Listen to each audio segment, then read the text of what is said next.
आज हम जिस किताब की कहानी सुनने वाले हैं, उसका नाम है द साइकोलॉजी ऑफ मनी और इसके लेखक हैं मॉर्गन हाउसेल। यह किताब हमें सिखाती है कि पैसे को लेकर हम कैसे सोचते हैं और कैसे हमारी सोच हमारे वित्तीय फैसलों को प्रभावित करती है। अगर आपने कभी यह सोचा है कि लोग पैसे के साथ अजीब फैसले क्यों लेते हैं, तो यह किताब आपको बहुत कुछ नया समझा सकती है। इस कहानी को सुनकर आप जान पाएंगे कि पैसा सिर्फ मैथ्स नहीं, बल्कि इमोशंस, आदतों और अनुभवों का खेल है, और यही इस किताब को खास बनाता है। कहानी में हम जानेंगे कि कैसे लोग पैसे के साथ फैसले लेते हैं, क्यों अमीर बनने के बाद भी कुछ लोग खुश नहीं होते, और कैसे समझदारी से पैसा संभाला जा सकता है। चलिए, अब कहानी पर आते हैं। परिचय। पृथ्वी पर सबसे बड़ा शो मैंने अपने कॉलेज के साल लॉस एंजल्स के एक अच्छे होटल में वैलेट कार पार्कर की नौकरी करते हुए बिताए। एक गेस्ट जो बार बार आता था, वो एक टेक्नोलॉजी कंपनी का बड़ा अधिकारी था। वो बहुत टैलेंटेड था। उसने 20 साल की उम्र में वाईफाई राउटर के एक जरूरी पार्ट का डिजाइन और पेटेंट कराया था। उसने कई कंपनियां शुरू की और फिर बेच दी। वह बहुत सक्सेसफुल था, लेकिन उसका पैसे से रिश्ता अजीब था। एक तरह की इनसिक्योरिटी, असुरक्षा और बचकानी हरकतों का मिश्रण। वह हर वक्त 100-100 डॉलर के नोटों की मोटी गड्डी लेकर चलता था।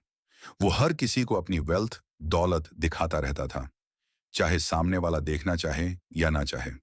अक्सर शराब पिए हुए वह जोर जोर से अपनी अमीरी की डींगे मारता था। एक दिन उन्होंने मेरे एक सहकर्मी को कई हजार डॉलर की नकदी देते हुए कहा, सड़क के पार आभूषण की दुकान पर जाओ और मेरे लिए कुछ 1000 डॉलर के सोने के सिक्के ले आओ। 1 घंटे बाद हाथ में सोने के सिक्के लिए टेक एग्जीक्यूटिव और उसके साथी प्रशांत महासागर के किनारे एक घाट के पास इकट्ठे हुए। फिर उन्होंने सिक्कों को समुद्र में फेंकना शुरू कर दिया। उन्हें पत्थरों की तरह उछालते हुए वे आपस में बहस करते हुए हंस रहे थे कि कौन सबसे दूर गया, बस मजे के लिए। कुछ दिन बाद उसने होटल के रेस्टोरेंट में एक लाइट का लैंप तोड़ दिया। मैनेजर ने कहा, यह 500 डॉलर का है, आपको इसे रिप्लेस करना होगा। उसने कहा, 500 डॉलर चाहिए? फिर अपनी जेब से कैश की गड्डी निकाली और 5000 डॉलर मैनेजर को देते हुए बोला, ये लो, और आगे से मुझे इस तरह से परेशान मत करना। आप सोच रहे होंगे कि यह व्यवहार कितने समय तक चल सकता है, और जवाब था, ज्यादा समय तक नहीं। मुझे सालों बाद पता चला कि वह दिवालिया हो गया था। इस पुस्तक का आधार यह है कि पैसा संभालने की काबिलियत का आईक्यू से नहीं, बल्कि आपके बिहेवियर से ज्यादा लेना देना होता है, और बिहेवियर सिखाना मुश्किल है, भले ही आप बहुत स्मार्ट क्यों ना हो। अगर कोई बहुत इंटेलिजेंट इंसान भी अपने इमोशंस पर कंट्रोल नहीं रख पाता, तो वो फाइनेंशियली बड़ी मुसीबत में पड़ सकता है। वहीं कोई आम इंसान भी अगर अच्छा बिहेव करता है, तो वो पैसा बचा और बढ़ा सकता है, भले ही उसने फाइनेंस की कोई फॉर्मल ट्रेनिंग नहीं ली हो। मेरी favourite Wikipedia entry Ronald James Reid की है। वह एक सिक्योरिटी गार्ड, गैस स्टेशन पर काम करने वाला और इन्वेस्टर था। वह रूरल वर्मोंट में पैदा हुआ था और अपने परिवार में पहला था जिसने हाई स्कूल पास किया। उसकी जिंदगी बहुत सिंपल थी। 25 साल तक गैस स्टेशन पर और फिर 17 साल तक एक स्टोर में सफाई की नौकरी की। उन्होंने 38 साल की उम्र में 12,000 डॉलर में 2 बेडरूम का घर खरीदा और बाकी की जिंदगी वहीं गुजारी। 50 साल की उम्र में वे विधुर हो गए और फिर कभी शादी नहीं की। एक दोस्त ने याद किया कि उनका मुख्य शौक जलाऊ लकड़ी काटना था। रीड का 2014 में 92 वर्ष की आयु में निधन हो गया। यही वह समय था जब इस साधारण ग्रामीण चौकीदार ने अंतर्राष्ट्रीय सुर्खियां बटोरी। 2014 में 2,13,15,303 अमेरिकी लोगों की मृत्यु हुई। उनमें से 4,000 से भी कम लोगों की मृत्यु के समय कुल संपत्ति 8 मिलियन डॉलर से अधिक थी। रोनाल्ड रीड उनमें से एक थे। अपनी वसीयत में पूर्व चौकीदार ने अपने सौतेले बच्चों के लिए 2 मिलियन डॉलर तथा अपने स्थानीय अस्पताल और पुस्तकालय के लिए 6 मिलियन डॉलर से अधिक की धनराशि छोड़ी। जो लोग रीड को जानते थे वे हैरान थे कि उसके पास इतना पैसा कहां से आया। पता चला कि इसमें कोई रहस्य नहीं था, कोई लॉटरी नहीं जीती और न ही कोई विरासत। रीड ने जो कुछ भी बचा सकता था उसे निवेश किया। ब्लू चिप स्टॉक में निवेश किया। फिर उन्होंने कई दशकों तक इंतजार किया, जब छोटी छोटी बचतें 8 मिलियन डॉलर से अधिक हो गईं। बस इतना ही। चौकीदार से परोपकारी तक। रोनाल्ड रीड की मृत्यु से कुछ महीने पहले रिचर्ड नाम का एक अन्य व्यक्ति खबरों में था। रिचर्ड फुस्कोन में वह सब कुछ था जो रोनाल्ड रीड में नहीं था। हार्वर्ड से शिक्षा प्राप्त मेरिल लिंच के कार्यकारी अधिकारी और एमबीए, फुस्कोन का वित्त में इतना सफल करियर था कि वे 40 की उम्र में ही परोपकारी बनने के लिए सेवानिवृत्त हो गए। मेरिल के पूर्व सीईओ डेविड कोमांस्की ने फुस्कोन की व्यावसायिक समझदारी, नेतृत्व कौशल, सही निर्णय और व्यक्तिगत ईमानदारी की प्रशंसा की।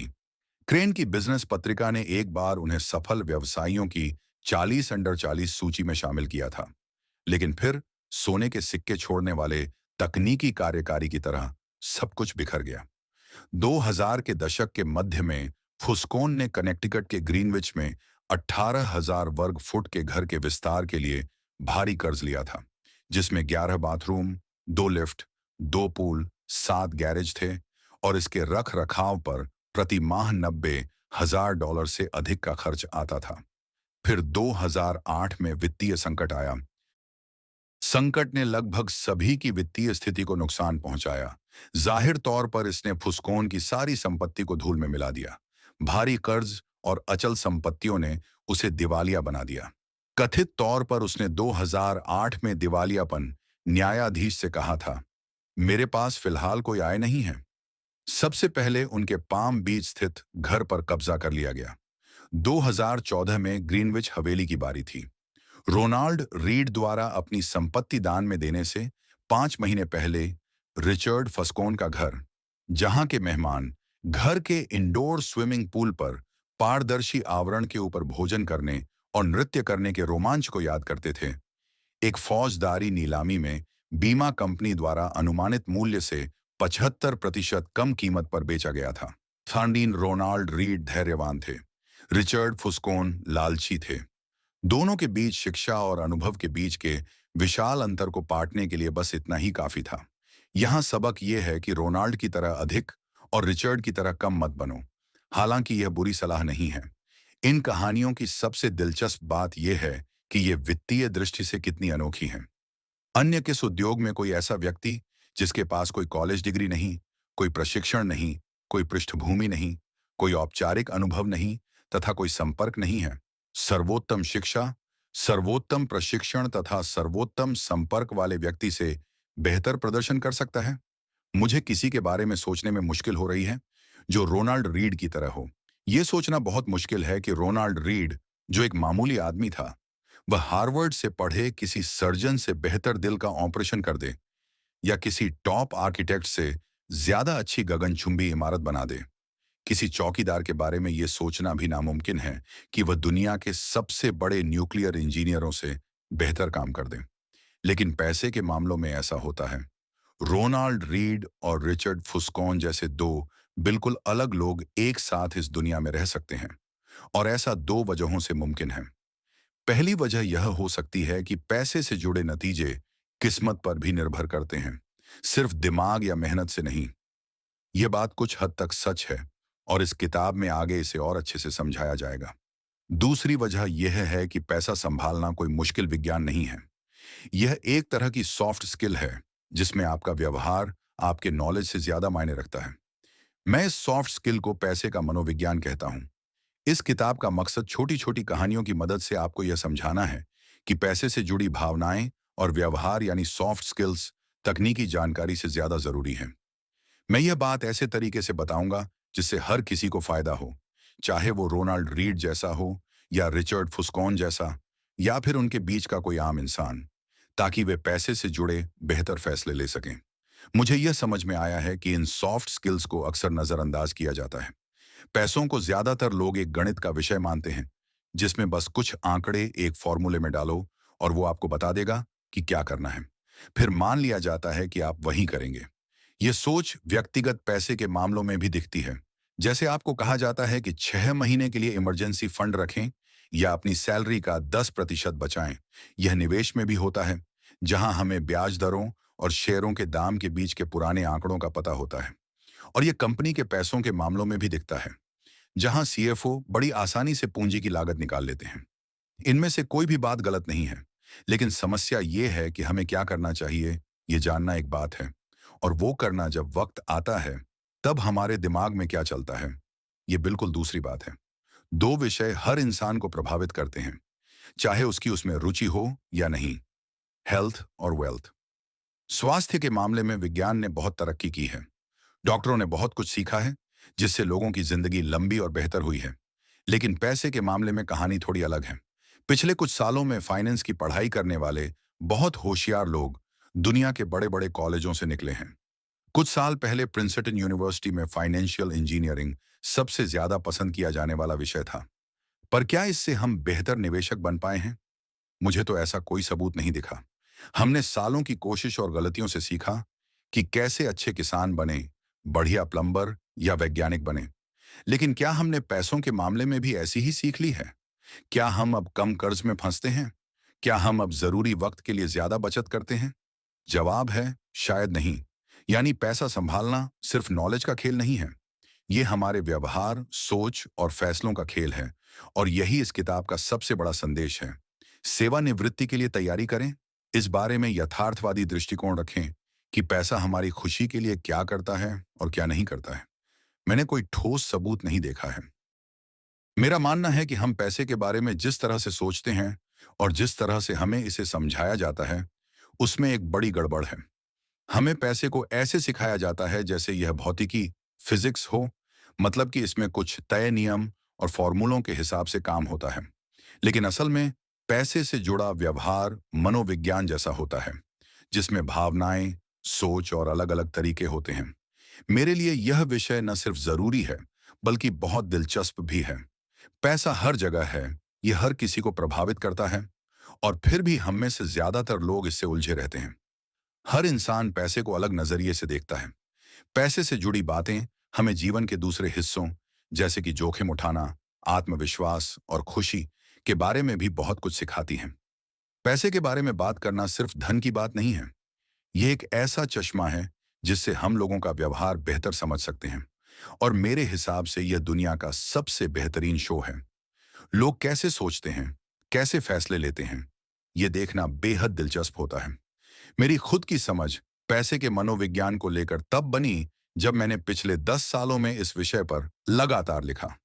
मैंने 2008 में इस पर लिखना शुरू किया था, जब दुनिया एक बड़े फाइनेंशियल क्राइसिस से गुजर रही थी। उस समय मैं जानना चाहता था कि यह सब क्यों हो रहा है और कैसे हो रहा है। लेकिन उस समय सबसे पहली चीज जो मैंने सीखी वो यह थी, इस बात पर कोई एक राय नहीं थी कि असल में क्या हुआ और क्यों हुआ। हर अच्छे तर्क का कोई ना कोई मजबूत विरोध भी था। अगर किसी पुल के टूटने की बात हो, तो इंजीनियर आसानी से बता सकते हैं कि वो क्यों टूटा, क्योंकि भौतिकी में तय नियम होते हैं। लेकिन फाइनेंस में ऐसा नहीं है। यह लोगों के व्यवहार पर चलता है।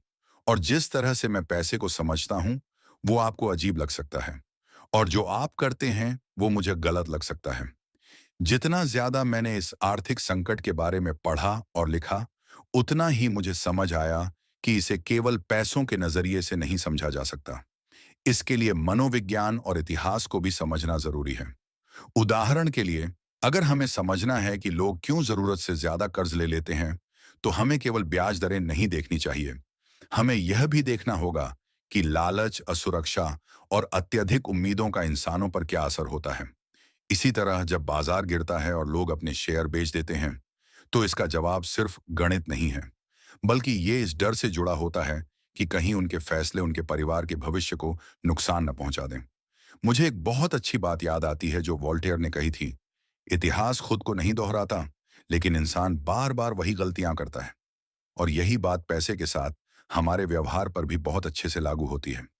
2018 में मैंने एक रिपोर्ट लिखी थी, जिसमें मैंने उन 20 बड़ी गलतियों, सोच की गड़बड़ियों और व्यवहार की वजहों को बताया था, जो लोग अक्सर पैसे से जुड़े फैसले लेते समय करते हैं। इस रिपोर्ट का नाम था द साइकोलॉजी ऑफ मनी, और इसे 10 लाख से ज्यादा लोगों ने पढ़ा। अब जो आप यह किताब पढ़ रहे हैं, यह उसी विषय को और गहराई से समझाती है। उस पुरानी रिपोर्ट के कुछ हिस्से इस किताब में वैसे के वैसे ही हैं। इस किताब में कुल 20 अध्याय हैं। हर अध्याय में पैसे से जुड़े एक खास और अहम विचार को समझाया गया है, जो कभी-कभी एक दूसरे से बिल्कुल अलग भी हो सकते हैं। हर चैप्टर एक अलग विषय पर है, लेकिन सभी को अलग-अलग भी पढ़ा जा सकता है। मतलब आप किसी भी चैप्टर से शुरू कर सकते हैं। कोई तय क्रम नहीं है। यह किताब बहुत लंबी नहीं है। कई लोग कोई भी किताब शुरू तो करते हैं, लेकिन खत्म नहीं कर पाते, क्योंकि कई बार एक ही विषय को 300 पेज में खींच दिया जाता है। मैं नहीं चाहता कि ऐसा हो। मैं चाहता हूं कि आप 20 छोटे-छोटे जरूरी बातें पढ़ें, बजाय इसके कि एक लंबी बात को बीच में ही छोड़ दें। चलो हम चलते हैं। कोई भी पागल नहीं है धन के साथ आपके व्यक्तिगत अनुभव विश्व में घटित घटनाओं का शायद एक अरबवां हिस्सा है, लेकिन आपके विचार से विश्व किस प्रकार कार्य करता है, इसका शायद 80% हिस्सा है। मैं आपको एक समस्या के बारे में बताता हूं। इससे आपको अपने पैसे के साथ क्या करना है, इस बारे में बेहतर महसूस होगा, और दूसरे लोग अपने पैसे के साथ क्या करते हैं, इस बारे में आपकी राय कम होगी। लोग पैसे से जुड़ी कुछ अजीब और अजीबोगरीब चीजें करते हैं, लेकिन इसका मतलब ये नहीं है कि वे पागल हैं। असल बात यह है कि हर इंसान की जिंदगी का अनुभव अलग होता है। कोई अलग दौर में पैदा हुआ, किसी को अलग तरह के माता पिता मिले, किसी ने कम कमाई देखी तो किसी ने ज्यादा। कोई गांव में बड़ा हुआ, कोई शहर में। किसी को अच्छी नौकरी के मौके मिले, किसी को नहीं। हर किसी को जिंदगी से अलग अलग सीखें मिली। हर इंसान ने दुनिया को अलग नजरिए से देखा है, और हम सबके अपने अपने अनुभव इतने गहरे होते हैं कि दूसरों की बातों या किताबों से सीखी चीजें उनके आगे छोटी लगती हैं। इसलिए आप, मैं और हर कोई पैसे को समझने और इस्तेमाल करने का तरीका अपने अपने नजरिए से तय करता है। जो चीज आपको बेवकूफी लगती है, वो मेरे लिए एकदम सही और समझदारी भरी हो सकती है। उदाहरण के लिए, जो इंसान गरीबी में पला बढ़ा है, वो जोखिम, रिस्क और फायदे को किसी ऐसे इंसान से बिल्कुल अलग नजरिए से देखेगा जो एक अमीर घर में पला है। और जो इंसान ऐसी दुनिया में बड़ा हुआ जहां महंगाई बहुत ज्यादा थी, वो पैसे की वैल्यू को बिल्कुल अलग तरह से समझेगा। बल्कि उस इंसान के जो एक ऐसी जगह रहा जहां चीजों की कीमतें सालों तक नहीं बढ़ी।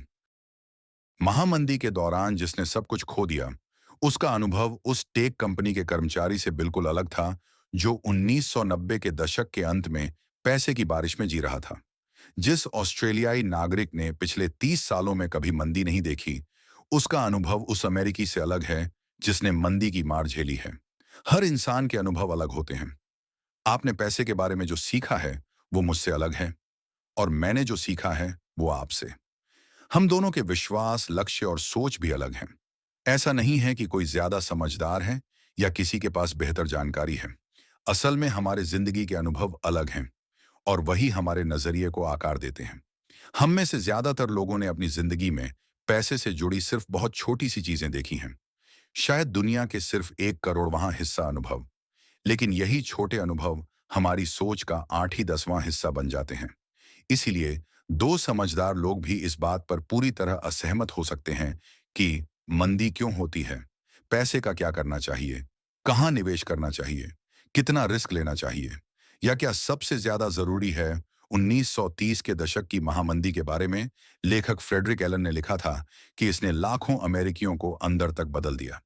लेकिन हर किसी का अनुभव अलग था। जब जॉन एफ कैनेडी राष्ट्रपति पद के लिए खड़े हुए, तो उनसे पूछा गया कि उन्हें डिप्रेशन, महामंदी के बारे में क्या याद है। उन्होंने कहा, मुझे डिप्रेशन का कोई सीधा अनुभव नहीं है। मेरे परिवार की उस वक्त भी बहुत बड़ी दौलत थी। हमारे पास बड़े घर, बहुत सारे नौकर, खूब यात्राएं होती थीं। डिप्रेशन में मेरे पिता ने बस कुछ और माली रख लिए थे ताकि उन्हें काम मिले और वे खाना खा सकें। मुझे डिप्रेशन के बारे में तब तक पता नहीं चला जब तक मैंने हार्वर्ड में पढ़ाई नहीं की। 1960 का चुनाव था और लोगों ने सवाल उठाया, क्या देश की अर्थव्यवस्था का जिम्मा उस इंसान को सौंपा जा सकता है जिसने कभी आर्थिक संघर्ष देखा ही नहीं। जेएफके की दूसरी बड़ी जीवन घटना थी युद्ध। वो एक ऐसा अनुभव था जो लोगों की नजर में उन्हें मजबूत और संवेदनशील नेता बनाता था, और यही चीज उन्हें उनके प्रतिद्वंद्वी से अलग बनाती थी। हम किसी किताब में पढ़ तो सकते हैं कि महामंदी के समय क्या हुआ था, लेकिन हम उस दर्द और डर को महसूस नहीं कर सकते जो उन लोगों ने सच में झेला। और जो लोग उस दौर से गुजरे हैं, वो समझ नहीं पाते कि आज के लोग शेयर बाजार जैसे रिस्की कामों को इतना हल्के में कैसे ले सकते हैं। क्यों? क्योंकि हम सब दुनिया को अपने अपने अनुभवों की आंखों से देखते हैं। स्प्रेडशीट और डेटा आपको यह दिखा सकते हैं कि स्टॉक मार्केट कब कब गिरा है, लेकिन ये आपको उस डर और चिंता का एहसास नहीं करवा सकते जो तब होता है जब आप घर लौटते हैं, अपने बच्चों को देखते हैं और सोचते हैं, कहीं मैंने कोई बड़ी गलती तो नहीं कर दी? इतिहास को पढ़ने से ऐसा लगता है कि हमें चीजें समझ में आ गई हैं, लेकिन असली समझ तो तब आती है जब आप खुद उस दौर से गुजरते हैं, जब आप उसका दर्द महसूस करते हैं, तब जाकर आप अपना व्यवहार बदल पाते हैं। हमें लगता है कि हमें दुनिया की अच्छी समझ है, पर सच्चाई ये है कि हम में से हर किसी ने दुनिया का बस एक छोटा सा हिस्सा ही देखा है। जैसा कि निवेशक माइकल बैटनिक कहते हैं, कुछ सबक ऐसे होते हैं जिन्हें समझने से पहले महसूस करना पड़ता है। हम सब इस बात का शिकार हैं। 2006 में दो अर्थशास्त्रियों, उलरिके मालमेंडियर और स्टीफन नेगल, ने पिछले 50 सालों के अमेरिकन निवेश डेटा का विश्लेषण किया। उन्होंने देखा कि लोग तर्क के आधार पर नहीं, बल्कि अपने जीवन के अनुभवों के आधार पर निवेश करते हैं। अगर किसी ने अपने युवावस्था में महंगाई देखी है, तो वह बाद में बॉन्ड में कम निवेश करता है, और जिसने शेयर बाजार का अच्छा दौर देखा है, वह भविष्य में शेयरों में ज्यादा निवेश करता है। उनका निष्कर्ष था, निवेश में जोखिम लेने की लोगों की इच्छा इस बात पर निर्भर करती है कि उन्होंने अपनी जिंदगी में क्या देखा है। ये उनके दिमागी स्तर, शिक्षा या समझदारी पर नहीं टिका होता, बल्कि सिर्फ इस बात पर कि वो कब और कहां पैदा हुए। 2019 में फाइनेंशियल टाइम्स ने मशहूर बॉन्ड मैनेजर बिल ग्रॉस का इंटरव्यू लिया। उन्होंने कहा, अगर मैं एक दशक पहले या बाद में पैदा होता, तो शायद मैं आज इस मुकाम पर नहीं होता। उनका करियर उस समय शुरू हुआ जब ब्याज दरें लगातार घट रही थीं, और इस वजह से बॉन्ड की कीमतें लगातार बढ़ती गईं। यही उनका टेलविंड था, यानी वो हवा जो उनके पीछे थी और उन्हें आगे बढ़ा रही थी। लेकिन यह सिर्फ मौके की बात नहीं है, यह हमारे सोचने के तरीके को भी बदल देती है। ग्रॉस के लिए बॉन्ड पैसे कमाने की मशीन थे, लेकिन उनके पिता की पीढ़ी, जिसने हाई इन्फ्लेशन देखा था, उनके लिए बॉन्ड पैसा डुबाने वाले निवेश थे। धन और निवेश को लेकर लोगों के अनुभव एक जैसे नहीं होते, यहां तक कि उन लोगों में भी नहीं जिनकी जिंदगी बाहर से एक जैसी लगती है। मान लीजिए आप 1970 में पैदा हुए। आपकी किशोरावस्था और युवावस्था में शेयर मार्केट S&P 500 ने लगभग 10 गुना रिटर्न दिया। शानदार रिटर्न, है ना? लेकिन अगर आप 1950 में पैदा हुए, तो उसी उम्र में शेयर बाजार लगभग एक जैसी जगह पर ही अटका रहा। कोई खास ग्रोथ नहीं। अब सोचिए, इन दोनों पीढ़ियों के लोग शेयर मार्केट को एक जैसा कैसे देख सकते हैं? सोचिए, दो लोगों के दो अलग अलग समूह सिर्फ इसलिए अलग हैं क्योंकि उनका जन्म अलग समय पर हुआ। फिर भी दोनों पूरी जिंदगी पैसे और निवेश को लेकर बिल्कुल अलग सोच के साथ जीते हैं। आपकी किशोरावस्था और 20 की उम्र में शेयर बाजार ने क्या किया, यही तय करता है कि आप उसे कैसे देखते हैं। अमेरिका में 1941 से 1945 के बीच शेयर बाजार दोगुना हो गया था। उस समय अर्थव्यवस्था भी बहुत मजबूत थी। अब जो लोग उस दौर में बड़े हुए, वे शेयर बाजार और पैसे को एक सकारात्मक चीज के रूप में देखेंगे। लेकिन जो किसी मंदी या बुरे दौर में बड़े हुए, उनकी सोच बिल्कुल अलग होगी। इसीलिए यह सोचना गलत है कि हर कोई एक ही तरह से महंगाई, बेरोजगारी या पैसों के बारे में सोचेगा, या एक जैसी वित्तीय सलाह मानेगा, या एक जैसे प्रोत्साहन, इंसेंटिव्स से प्रभावित होगा। हर किसी की सोच उस दुनिया में बनी होती है जिसमें उन्होंने जिंदगी बिताई है। इसीलिए जो बात एक इंसान को मूर्खतापूर्ण लगती है, वही चीज दूसरे को पूरी तरह समझ में आती है, क्योंकि उनके अनुभव अलग अलग रहे हैं। एक बार न्यूयॉर्क टाइम्स में फॉक्सकॉन नाम की कंपनी पर एक रिपोर्ट छपी। ये ताइवान की एक बड़ी इलेक्ट्रॉनिक्स कंपनी है, और वहां की कामकाजी हालत बहुत खराब मानी जाती है। लंबे घंटे, कम वेतन और मुश्किल काम। अमेरिका में लोगों ने इसे शोषण कहा, और गलत भी नहीं है। लेकिन उसी लेख पर एक चीनी कर्मचारी के भतीजे ने एक कमेंट लिखा, मेरी चाची ऐसे ही कारखानों में काम करती थी। इससे पहले वो वेश्या थीं। फैक्ट्री की नौकरी, चाहे जैसी भी हो, उनके लिए जिंदगी में आगे बढ़ने का मौका था। उसने कहा, आप लोग पश्चिम वाले इन नौकरियों को खराब मानते हैं, लेकिन हमारे देश में यह एक बेहतर विकल्प है। क्या ये नौकरियां और अच्छी हो सकती हैं? हाँ, लेकिन आप उनकी तुलना अमेरिकी नौकरियों से मत कीजिए। अब इसमें सही क्या है, गलत क्या है, ये तय करना मुश्किल है। एक तरफ मेरा दिल कहता है कि मैं बहस करूं, दूसरी तरफ लगता है कि मुझे समझने की कोशिश करनी चाहिए। यह हमें सिखाता है, जब हमारे जीवन के अनुभव अलग होते हैं, तो हम उन्हीं मुद्दों को लेकर बहुत अलग राय बना लेते हैं, जिनके बारे में हम सोचते हैं कि यह साफ साफ काले या सफेद होने चाहिए। जब लोग पैसों से जुड़ा कोई फैसला करते हैं, तो वे उसे उस जानकारी के आधार पर सही मानते हैं जो उस वक्त उनके पास होती है। हो सकता है उनके पास गलत जानकारी हो, या वो भ्रमित हों, या उन्हें मार्केटिंग ने बहका दिया हो, या उन्होंने कभी गलत अंदाजा लगाया हो। लेकिन फिर भी उनके लिए वह फैसला उस वक्त उनके अनुभवों और सोच के आधार पर बिल्कुल सही लगता है। हर इंसान अपने फैसलों के पीछे एक कहानी गढ़ता है कि वो ऐसा क्यों कर रहा है, और यह कहानी उस इंसान की जिंदगी की कहानियों और अनुभवों से बनती है। एक सरल उदाहरण लें, लॉटरी टिकट। अमेरिकी लोग इन पर फिल्मों, वीडियो गेम्स, संगीत, खेल आयोजनों और पुस्तकों पर होने वाले कुल खर्च से भी अधिक खर्च करते हैं। और इन्हें कौन खरीदता है? ज्यादातर गरीब लोग। अमेरिका में सबसे कम आय वाले परिवार औसतन प्रति वर्ष लॉटरी टिकट पर $412 खर्च करते हैं, जो उच्चतम आय वर्ग के लोगों की तुलना में 4 गुना अधिक है। 40% अमेरिकी आपातकालीन स्थिति में $400 नहीं जुटा पाते। इसका मतलब यह है कि $400 लॉटरी टिकट खरीदने वाले लोग मोटे तौर पर वही लोग हैं जो कहते हैं कि वे आपातकालीन स्थिति में $400 नहीं जुटा सकते। वे अपनी सुरक्षा जाल को ऐसी चीज पर बर्बाद कर रहे हैं जिसके सफल होने की संभावना लाखों में एक है। मुझे यह बात पागलपन लगती है। शायद आपको भी यह पागलपन लगे, लेकिन मैं सबसे कम आय वाले समूह में नहीं हूं। आप भी शायद नहीं होंगे। इसीलिए हम में से कई लोगों के लिए कम आय वाले लॉटरी टिकट खरीदने वालों के अवचेतन तर्क को सहज रूप से समझना मुश्किल है। लेकिन थोड़ा प्रयास करें और आप कल्पना कर सकते हैं कि यह कुछ इस प्रकार होगा। हम तनख्वाह से तनख्वाह तक जीते हैं और बचत करना हमारी पहुंच से बाहर लगता है। बहुत ज्यादा वेतन पाने की हमारी संभावनाएं हमारी पहुंच से बाहर लगती हैं। हम अच्छी छुट्टियां, नई कार, स्वास्थ्य बीमा या सुरक्षित पड़ोस में घर नहीं खरीद सकते। हम अपने बच्चों को कॉलेज में बिना कर्ज के नहीं पढ़ा सकते। आप लोग जो वित्त की किताबें पढ़ते हैं, उनमें से बहुत सी चीजें या तो अभी हमारे पास हैं या मिलने की अच्छी संभावना है, लेकिन हमारे पास नहीं है। लॉटरी टिकट खरीदना हमारे जीवन का एकमात्र ऐसा समय है जब हम उन अच्छी चीजों को पाने का एक ठोस सपना देख सकते हैं जो आपके पास पहले से ही हैं और जिन्हें आप हल्के में लेते हैं।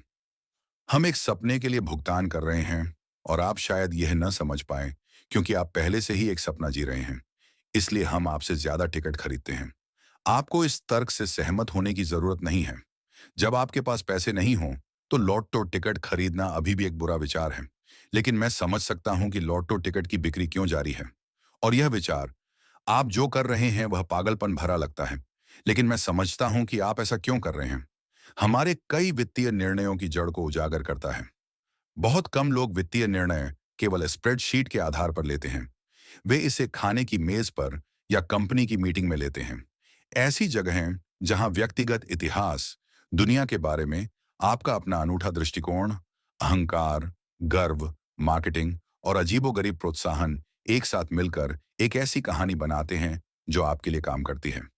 एक अन्य महत्वपूर्ण बिंदु जो यह समझाने में मदद करता है कि धन संबंधी निर्णय इतने कठिन क्यों हैं तथा इतना दुर्व्यवहार क्यों होता है, वह यह है कि यह पहचानना कि यह विषय कितना नया है। पैसा लंबे समय से अस्तित्व में है। माना जाता है कि लीडिया के राजा एलियाटेस, जो अब तुर्की का हिस्सा है, ने 600 ईसा पूर्व में पहली आधिकारिक मुद्रा बनाई थी। लेकिन पैसे के फैसलों की आधुनिक नींव बचत और निवेश ऐसी अवधारणाओं पर आधारित है जो व्यावहारिक रूप से नवजात हैं। सेवानिवृत्ति को ही लें। 2018 के अंत में यूएस सेवानिवृत्ति खातों में $27 अरब था, जो इसे आम निवेशक के बचत और निवेश निर्णयों का मुख्य चालक बनाता है। लेकिन सेवानिवृत्ति का अधिकार पाने की पूरी अवधारणा अधिकतम 2 पीढ़ियों पुरानी है। द्वितीय विश्व युद्ध से पहले अधिकांश अमेरिकी मरने तक काम करते थे। यही अपेक्षा और वास्तविकता थी। 1940 के दशक तक 65 वर्ष और उससे अधिक आयु के पुरुषों की श्रम शक्ति भागीदारी दर 50% से अधिक थी। सामाजिक सुरक्षा ने इसे बदलने का लक्ष्य रखा, लेकिन इसके शुरुआती लाभ उचित पेंशन के करीब भी नहीं थे। जब ईडा में फुलर ने 1940 में पहला सामाजिक सुरक्षा चेक भुनाया, तो यह $22.54 या मुद्रास्फीति के लिए समायोजित $416 था। 1980 के दशक तक ऐसा नहीं था कि सेवानिवृत्त लोगों के लिए औसत सामाजिक सुरक्षा चेक मुद्रास्फीति के लिए समायोजित $1000 प्रति माह से अधिक हो गया। 1960 के दशक के अंत तक 65 वर्ष से अधिक आयु के एक चौथाई से अधिक अमेरिकियों को जनगणना ब्यूरो द्वारा गरीबी में रहने वाले के रूप में वर्गीकृत किया गया था। एक व्यापक धारणा यह है कि हर किसी के पास निजी पेंशन हुआ करती थी, लेकिन यह बात बहुत बढ़ा चढ़ाकर कही गई है। कर्मचारी लाभ अनुसंधान संस्थान बताता है 1975 में 65 वर्ष या उससे अधिक आयु के केवल एक चौथाई लोगों के पास पेंशन आए थी। उस भाग्यशाली अल्पसंख्यक में केवल 15% घरेलू आय पेंशन से आती थी। न्यूयॉर्क टाइम्स ने 1955 में सेवानिवृत्ति की बढ़ती इच्छा लेकिन निरंतर असमर्थता के बारे में लिखा था। एक पुरानी कहावत को फिर से कहें तो हर कोई सेवानिवृत्ति के बारे में बात करता है, लेकिन ऐसा लगता है कि बहुत कम लोग इसके बारे में कुछ करते हैं। 1980 के दशक तक यह विचार नहीं था कि हर कोई एक सम्मानजनक सेवानिवृत्ति का हकदार है और उसे मिलना चाहिए। और तब से ही उस सम्मानजनक सेवानिवृत्ति को पाने का तरीका यह अपेक्षा करना रहा है कि हर कोई अपना पैसा बचाएगा और निवेश करेगा। मैं फिर से दोहराना चाहता हूं कि यह विचार कितना नया है। 401 के अमेरिकी सेवानिवृत्ति का रीढ़ की हड्डी बचत वाहन 1978 तक अस्तित्व में नहीं था। रोथ आईआरए का जन्म 1998 तक नहीं हुआ था। यदि यह एक व्यक्ति होता तो वह मुश्किल से शराब पीने के लिए पर्याप्त उम्र का होता। यह जानकर किसी को आश्चर्य नहीं होना चाहिए कि हम में से कई लोग रिटायरमेंट के लिए बचत और निवेश करने में बुरे हैं। हम पागल नहीं हैं, हम सभी नए लोग हैं। कॉलेज के लिए भी यही बात लागू होती है। 25 वर्ष से अधिक आयु के स्नातक की डिग्री वाले अमेरिकियों की संख्या 1940 में 20 में से एक से कम थी, जो 2015 तक 4 में से एक हो गई है। उस समय के दौरान औसत कॉलेज ट्यूशन मुद्रास्फीति के लिए समायोजित 4 गुना से अधिक बढ़ गया। समाज पर इतनी बड़ी और इतनी महत्वपूर्ण बात का इतनी तेजी से असर होना बताता है कि क्यों, उदाहरण के लिए, पिछले 20 वर्षों में इतने सारे लोगों ने छात्र आड़ के साथ गलत निर्णय लिए हैं। सीखने का प्रयास करने के लिए दशकों का संचित अनुभव भी नहीं है। हम इसे बिना सोचे समझे कर रहे हैं। इंडेक्स फंड के लिए भी यही बात लागू होती है, जो 50 साल से भी कम पुराने हैं, और हेज फंड जो पिछले 25 सालों तक नहीं चल पाए। यहां तक कि उपभोक्ता ऋण बंधक, क्रेडिट कार्ड और कार ऋण का व्यापक उपयोग भी द्वितीय विश्व युद्ध के बाद ही शुरू हुआ, जब जीआई बिल ने लाखों अमेरिकियों के लिए उधार लेना आसान बना दिया। कुत्तों को 10,000 साल पहले पालतू बनाया गया था और आज भी उनमें अपने जंगली पूर्वजों के कुछ व्यवहार मौजूद हैं। फिर भी हम आधुनिक वित्तीय प्रणाली में 20 से 50 साल के अनुभव के साथ पूरी तरह से अभ्यस्त होने की उम्मीद कर रहे हैं। एक ऐसे विषय के लिए जो भावनाओं बनाम तथ्यों से इतना प्रभावित है, ये एक समस्या है। और यह समझने में मदद करता है कि हम हमेशा पैसे के साथ वैसा क्यों नहीं करते जैसा हमें करना चाहिए। हम सभी पैसे के साथ पागलपन भरे काम करते हैं, क्योंकि हम सभी इस खेल में अपेक्षाकृत नए हैं। और जो आपको पागलपन भरा लगता है वह मुझे समझ में आ सकता है, लेकिन कोई भी पागल नहीं है। हम सभी अपने खुद के अनूठे अनुभवों के आधार पर निर्णय लेते हैं जो किसी खास पल में हमें समझ में आते हैं। बस यहीं पर द साइकोलॉजी ऑफ मनी का पहला चैप्टर समाप्त होता है। मिलते हैं अगली वीडियो में।